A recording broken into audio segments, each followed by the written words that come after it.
Sur toute l'île, des filets de braconniers qui mesurent près d'1 kilomètre de long. Ici, l'objectif n'est pas de capturer les oiseaux, mais de les observer. Dans le filet, ça, c'est une grive musicienne que vous voyez.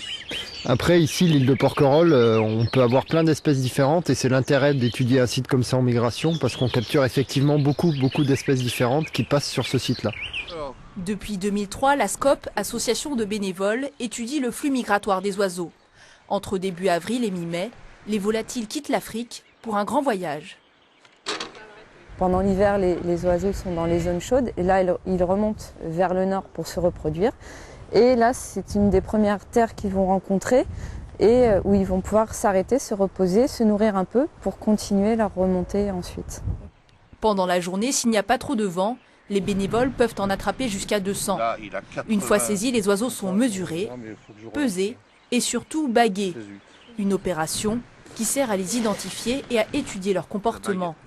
Certaines espèces insectivores sont menacées de disparition à cause du réchauffement climatique. Maintenant, comme le printemps est plus tôt, les larves arrivent plus tôt, est-ce que les oiseaux, qu'est-ce qui va se passer au niveau des oiseaux?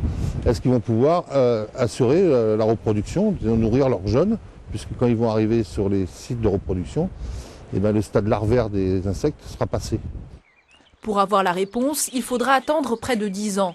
C'est le temps nécessaire au Muséum d'histoire naturelle de Paris pour analyser ces précieuses données.